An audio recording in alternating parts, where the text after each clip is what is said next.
Good morning. Good morning.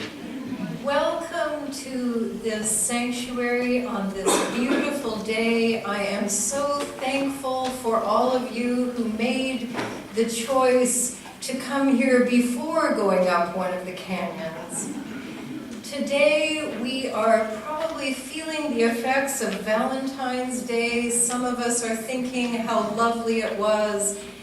And I know sometimes Valentine's Day is hard for others, and I want to just affirm that. And today we will be talking about a bigger love than is often expressed on Valentine's Day. And did you notice the sign is back up? What does it say? Standing on the side of love. We took it down a couple of years ago, just as we have been kind of changing our chalice lighting, and today we're going back to the one we had before, because sometimes words get lost when we see them over and over again, or say them over and over again. So today we're taking a fresh look at standing on the side of love. And with me today is the spirit of Reverend James Reeb, a Unitarian Universalist minister who 50 years ago was in Selma, Alabama. Well, actually, I think he was just thinking, he was getting his travel plans together to join that famous demonstration. And while he was in Selma, he was eating dinner at an integrated restaurant.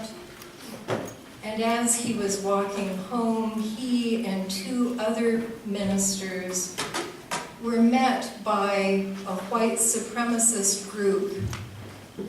And he was hit brutally on the head and killed. Martin Luther King Jr. addressed a press conference and said it was a cowardly attack, and his death, like the death we spoke of last week with Medgar Evers, his death had great meaning, and there was a national outcry against this horrible thing that had happened through the hands of these white racists. His death has meaning to us as we stand for the things that we believe in, as we stand for inclusivity, and as we stand for this place being a place where all are welcome, where all can have health care. We are in the middle of a legislative session, and we are engaged. And this day you will find more ways to become engaged. Come into this circle of love and justice. These words are by Marilyn Sewell. Come into this circle of that sometimes is like a circus. Come into this circle of love and justice. Come into this community where we can dream and believe in those dreams. Come into this holy space where we remember who we are and how we want to live. Come now and let us worship together. Together we will sing, "Wade in the Water." And as we sing, let us remember the roots of this song. As slaves were traveling up north to freedom, they needed to go into the water in order to put off the scent of the dogs. But then there's this part about troubling the water, asking God to trouble the water. And that comes from the New Testament. And they are asking for healing, asking for a miracle. We are always asking for such miracles for people on their way to freedom. Before I began to study for the ministry, I worked in language, and I loved the Japanese language. And I brought this up once before, that when you would look at these characters in the Japanese language, they were like pictures. And one word that came, that hit me over the head when I realized what it was saying, is that the character for isogashi, which means busy, is the character for heart and the character for killing the heart. So busyness can really kill our hearts. And let me tell you about my week. It was Monday. I was going to the Capitol to do different things. And then Tuesday, I went to the Capitol again. And then Wednesday, I tried to take a little time off, but it was really hard because somebody called me and I had to go do something again. And then Thursday, yes, that was the Religious Freedom Day, and I was standing with my colleagues back at the Capitol. And then I was listening to the radio as I was driving, doing both things at once, which is not easy for me. And I heard about this book, which I then went and bought and began to read, that had a study in it that said that they took all of these students, which were seminary students, so of course they wanted to appear very kind, very kind. They took these seminary students and they did a test with them, but they didn't tell them. And they invited them to go to this place, and they told them three different things. One, that they were in a hurry, like it was going. They were probably going to be late. The other, that they might be on time, and the other, that they had enough time. And then in front of that place, on the way to that place, there was a man sitting there going, and every seminary student had to walk by this man, and he was saying, "Oh, I'm not doing very well. Oh." And guess what they found out? Most of the students walked by that man because they were in a hurry. They discovered it wasn't because of people, like their personalities, like they were especially kind or unkind, but when people felt that they were in a hurry or they wanted to be on time, that they would notice the man after they passed him. Have you ever done that? You walk past them and then you're going, is that man saying, "Oh"? And you're thinking, oh, I hope the person coming after me does something because it looks a little bad, but I would be late and I would make things difficult for people. How many of you have done that? Anyone walked by something and then had it come up later? So, as we go into this talk about love and justice, I want us to remember that being busy is our enemy. That it was possible that on my way, because I couldn't find a parking place when I went to the Capitol, so I had to park really far away, and then I had to practically jog down the slope to get to the place, and I wonder if I passed someone. And I wonder sometimes when I'm really hurrying to get ready for Sunday, for this place, if I don't notice that my spouse is feeling something, if it just doesn't cross my mind that I need to sit.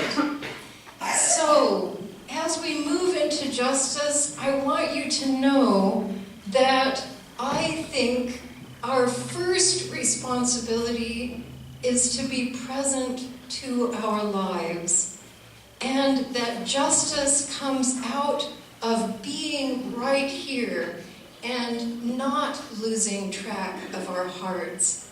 So when you are busy, I encourage you to sit, breathe, and become aware of what is around you.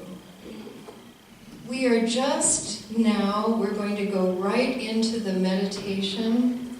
So, because this bell is always a reminder to me of not losing my heart.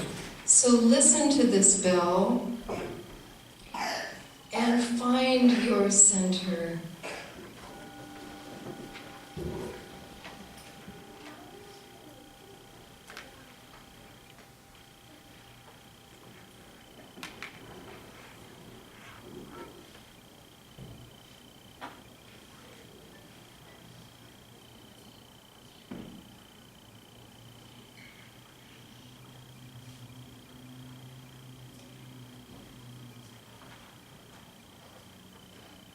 There are people we want to hold in this place of awareness and presence. There are people in our own congregation. Christine Hirrell lost her father. Tracy Profizer lost her father. There's a lot of grief going on here. And in this great country, 3 Muslim students were killed this last week. And in the article that I read, they said, when are they going to say that the killer was Christian or atheist or whatever his belief was? And it is a reminder to us. There were killings in Denmark, and there are war zones. Let us hold all that is in this world that needs attention. Let us try to put our attention towards those things just for a moment together.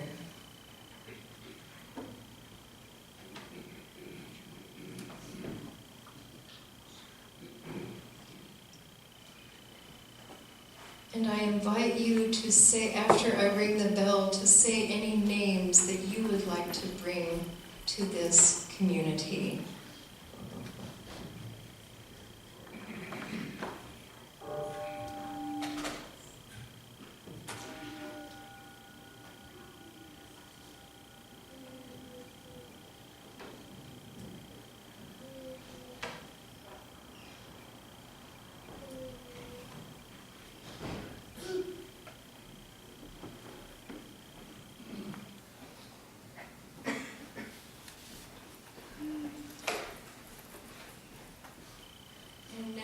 To further this work of not being busy, I invite you to spend the minute, instead of being in silence, I invite you to ask someone near you how they are and listen.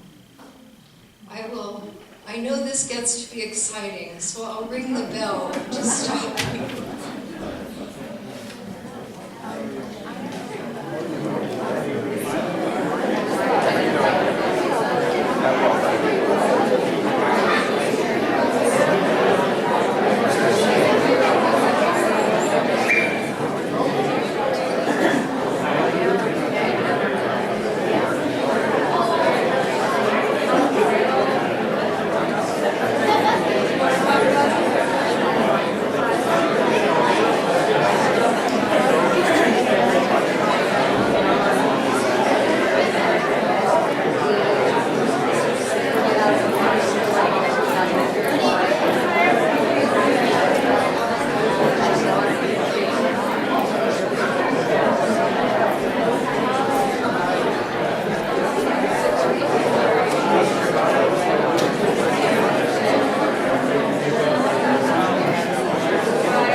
obedient Unitarian Universalists are.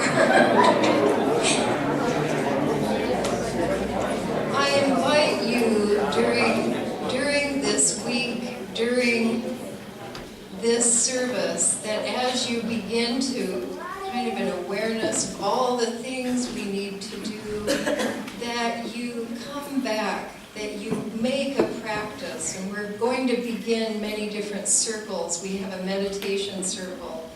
But I think in the work of justice, we need to know how to go back to our centers and how to listen to the people we love and sit next to them and say, how are you? Not just that passing, how are you? But really listen to how they are. And my spouse is laughing. So I have lots of work to do in this area. I'm coming to you in complete imperfection. I'm saying this because I need it.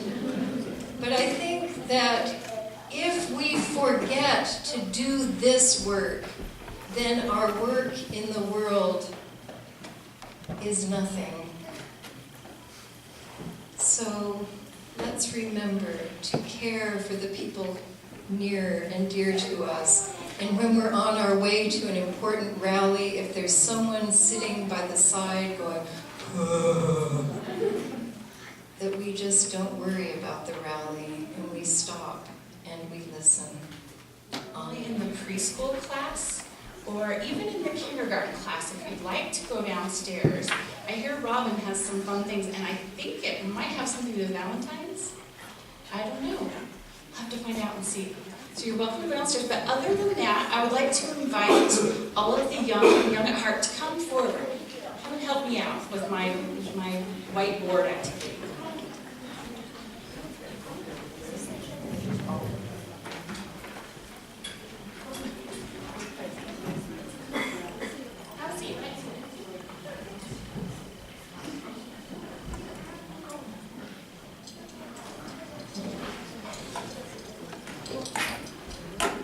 I'm going to need adult help too, but I want you guys up closer.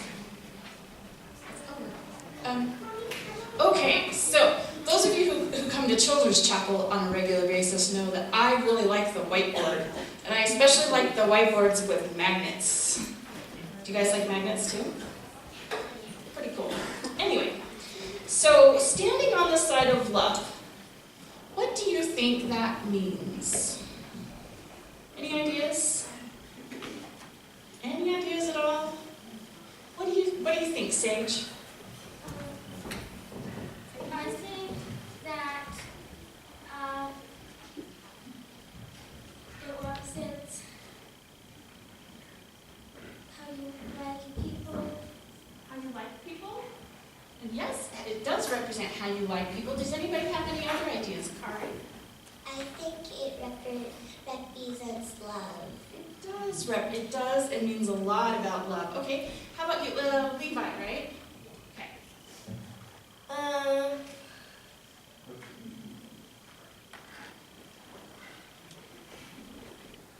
I'll let you think on that for a minute. What kind? So we're talking about. Oh, Gunnar has an idea. Standing in somebody else's love. Standing in someone else's love. So maybe accepting love could be a part of standing on the side of love. That's something I hadn't even thought of. Don't choose to hate, choose love. Don't choose hate, choose love. Okay. Oh, did you remember, Levi? Okay.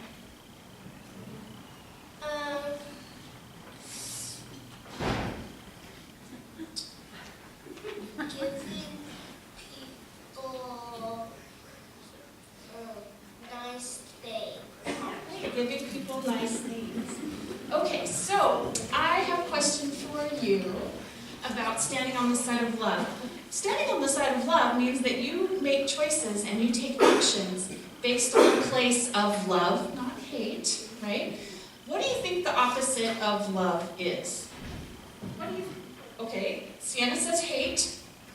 Hate. Okay. What do you think? This treating others the way they don't want to be treated. Oh, treating others the way they don't want to be treated. Evil Evil. Okay. Oh, Giving people bad things. bad things. Not Okay. nice. Not nice. Bad Valentine. That wouldn't be very kind, would it? Not sharing anything with them and calling them mean names. Oh, convenience. Okay, so those are the opposite of love. Why do you think that someone would choose not to act out of love? Why do you think someone would choose? What do you think?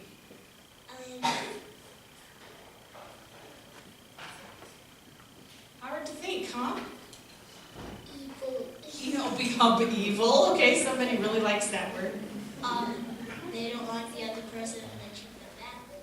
Okay, but why might they not like another person? Oh, maybe, okay, so maybe it's a cycle. They have a bad history. Okay. What do you think, Julia? They're not They're not nice. nice? Okay, you're going to say evil again, aren't you? Not nice. Not nice. Okay. Okay.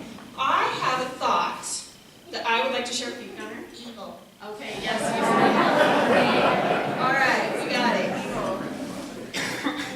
Doesn't have the same brain as us. Doesn't have the same brain as you? Oh. They treat They treat you you differently. differently? Okay, let's just take a couple more. What do you think? Different skin color. A different skin color. I want you to think, hold on to that thought for a second. Maybe they are just a little bit different than you and you know, like that. Okay, so they're different. If someone's different from you, okay, hold on to that one too. What do you think? Different hair. Different hair, okay. So why are you guys pointing out different? Hang on one second. What do you think?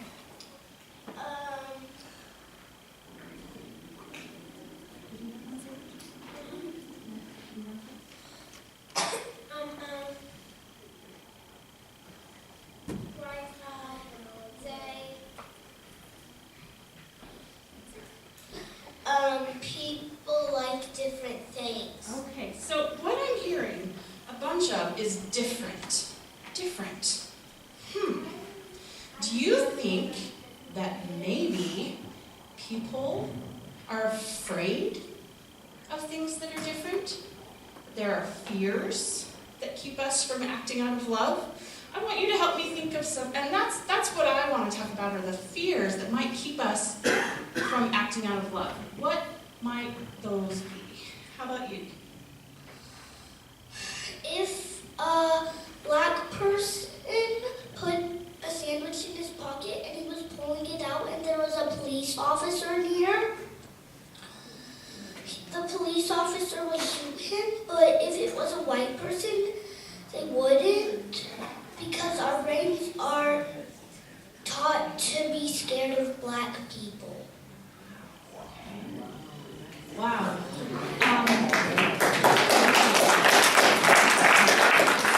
So maybe one of those fears is fear of,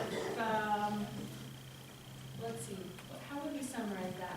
Fear of getting hurt? Because the policeman is acting out of fear because he's afraid he's going to get hurt by somebody who's pulling something out of their pocket, right?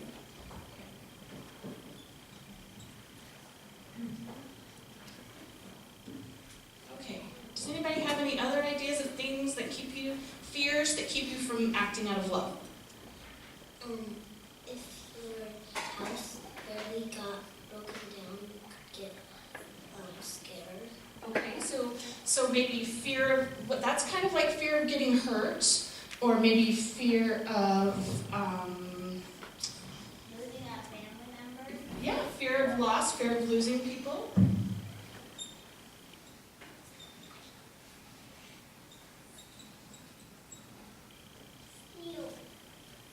You're afraid you're going to lose your things? Is that what you just said? Oh, okay, so you're afraid of losing your stuff, so losing people and losing your stuff. And losing animals too that are close, or losing people that are close to you. Yeah. Okay. I kind of consider that like losing your family, right? fears. Fears that keep you from acting out of love. Fear of losing your sister. Oh, that'd be really hard. You would not want to lose your sister. Fear of losing every one of your loved ones. Wow, we are really, we are worried about losing people we love. Do you have a different one, Julia? Guns. Afraid of guns. Okay, so you're afraid of violence. Maybe you're afraid of what kind of reaction you're going to get.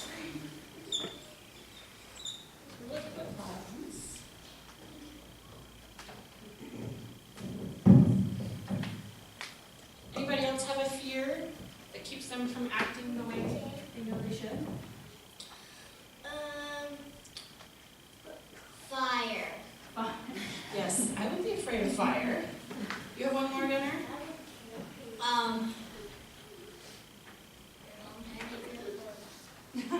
Yes, you don't want, we're afraid of fires and blowing up, it's true.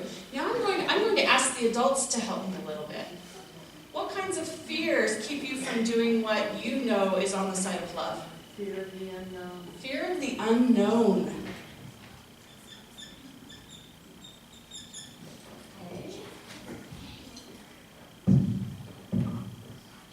Anybody else? Oh, Shannon? Fear of judgment. Fear of judgment.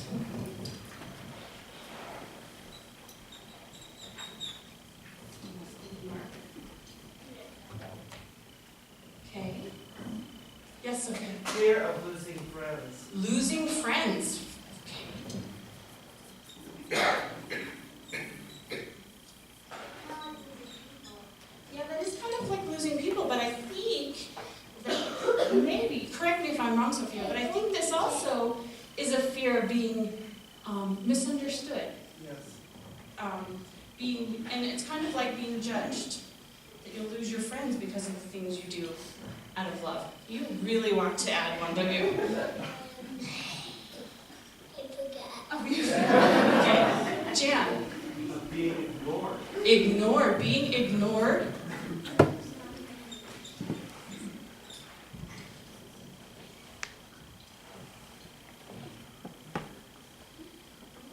Okay, any other, oh, Marilyn. Losing power, losing control. Losing control, losing power.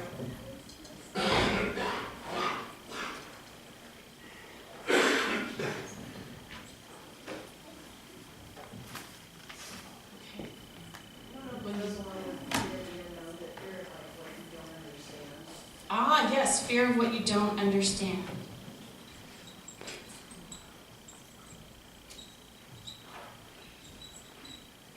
I think that for me, sometimes it's about being afraid that I'll be misinterpreted, or maybe that I'll say the wrong thing, do the wrong thing. Okay, we have a couple more that the kids want to add now that we've got that. Oh, will you give me yours? Fear of being wrong. Fear of being wrong. Yeah, taking a risk. Okay. Fear of death. Okay, you have your hand up. Make sure you have something ready to say. Fear of being alone. Fear of being alone. That's like fear of losing friends. Going to jail. Going to jail, you know, we're laughing, but you know, there are definitely actions you can take out of love that can result in you going to jail. Scared of the dark. Being scared of the dark. Scared of people not understanding you and treating you bad because that. Yes, fear of misunderstanding. Afraid of monsters. Okay. You got it. Thinking that there are monsters in your closet. We're afraid of monsters. And that not from love, no. Being afraid of being moving to here. Oh yes, we definitely talked about last. Thank you. Okay, so I want you to hold on to those things. What happened to our heart when we had all these fears up on the board? What happened to it? All that love is getting covered up. It's bricked up and hidden because of all of these fears. And that's what happens in real life. No, hang on. You're going to have to hold on to your thought, okay? So we're moving on to talk about something else other than fears. What we're going to talk about now are people who overcame fears so that they could make a difference. And some of these people you're going to recognize, and some of them you're not. Is it Sky? It's Ty. Ty, will you stand up and turn one of our bricks around? Choose one. Which fear do you want to turn around? We're going to turn around this fear. This is the fear of being ignored. Oh, this is a good one. Does anybody recognize this guy? Anybody? He's not super famous, but he is a UU, and he did do something. He overcame his fear. This young man is named Zach Walls, and in 2011, he became a YouTube sensation because he went and spoke in front of the Iowa Senate about same-sex marriage. And he got millions and millions of views, because he was willing to stand up and tell people, hey, I have 2 moms and they deserve to be married. So he overcame any fear he had by speaking out. Okay, do you want to choose one for me, Kari? Okay, the fear of not being understood. Mary White Ovington. Has anyone heard of her? No idea. Anybody else? No idea. We're learning about all kinds of people today. Anybody? No. She was an abolitionist, right? But then she got involved. She moved north to New York City, and she got involved in housing and helping people who had been freed from slavery find housing. And she became one of the founders of the NAACP. Do you think that it might be, she might have had some fear about being misunderstood, being a white woman advocating for the Black housing community? Maybe so. Okay, Gunnar, you want to pick one? Okay. Who have we got here? Margaret Sanger. People have heard of her, right? No, not you guys. Some of the adults. So the thread that ties all these people together is that they are all UUs who did something, who stood up and overcame fear. This woman was going to go to jail and left the country. And the reason she was going to go to jail is because she was speaking out about sexual health and reproductive rights for women. So she overcame her fear in order to speak out and made a big difference and ended up founding the organization that became Planned Parenthood. So she took action to make a difference in that way. Sienna, do you want to pick one? Losing friends. Pete Stark. Does anybody know who Pete Stark is? Hang on. He was a member of the U.S. House of Representatives from California. And so this is somebody who's alive right now, just like Zach. He didn't take action a long time ago. He's taken it recently. And one of the things that he stood up for as a UU to stand up and take action was that he spoke out against the Iraq War, and he also spoke up for people who were underinsured under George W. Bush. Okay, let's pick up another one. Vivica?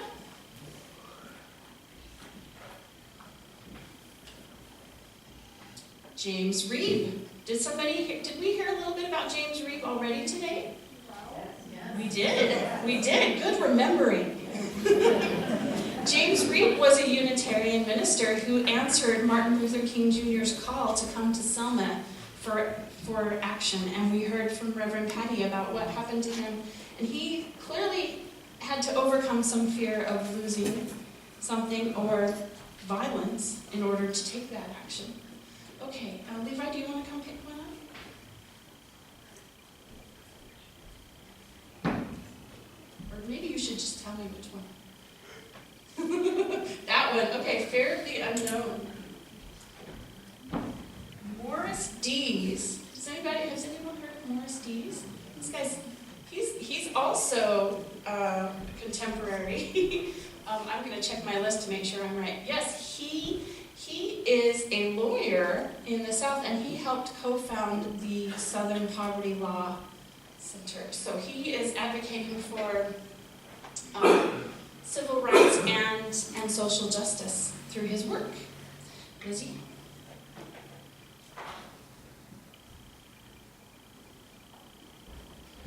Linus Pauling. Anybody heard of Linus Pauling? I chose all kinds of different people. Linus Pauling was a scientist. Let me make sure I get this right. Yes, he is the only person who has won singular Nobel Peace Prizes by himself in 2 different categories. One was chemistry and one was peace. So he got the Nobel Peace Prize and the chemistry prize. And the reason that he did is because in his work as a chemist, he was convinced of the dangers of nuclear testing and of nuclear arms in general. And so he was a UU, just like all the rest of them, and he used his knowledge to act out and speak out against nuclear weapons. So you already got to turn it.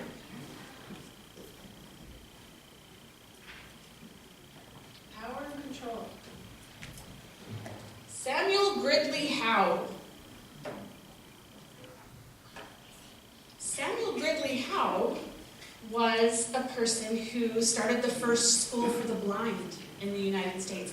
Up until that time, blind people weren't considered capable of being educated.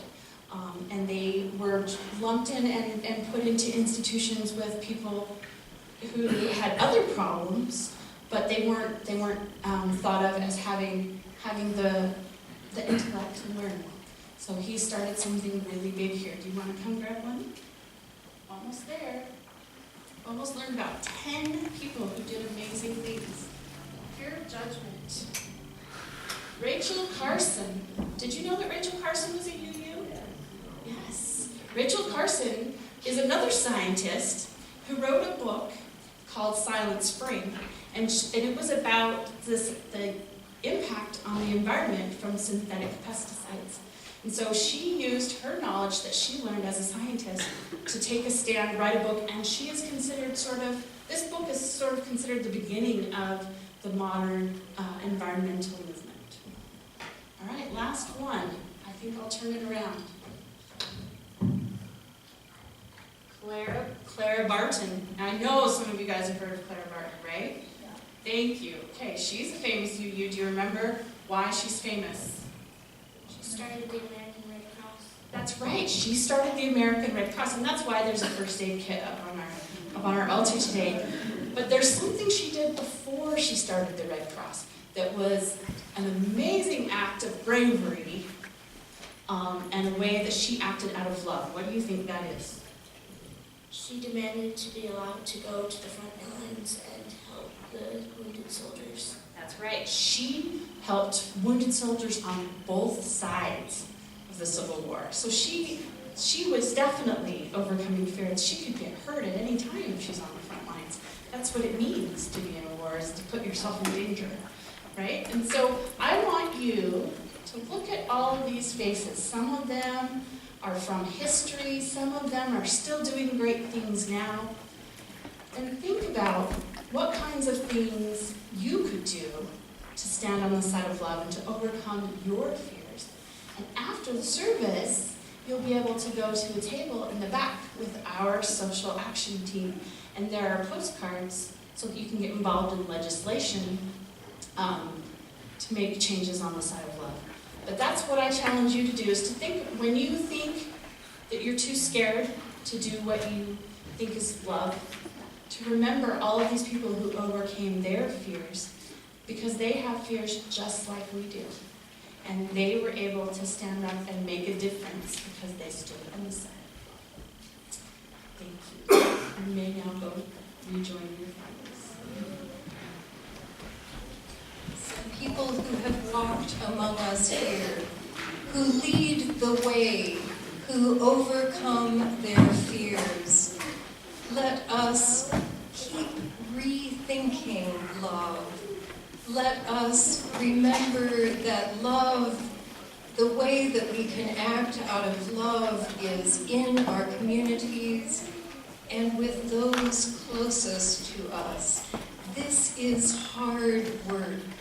May we find nurturing in this hard work from our life here in this community. I close with the words of Margaret Keep. As surely as we belong to the universe, we belong together.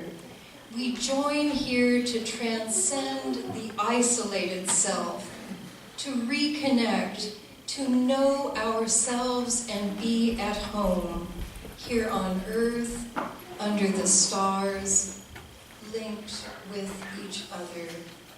We are linked together in the great interconnected web of life.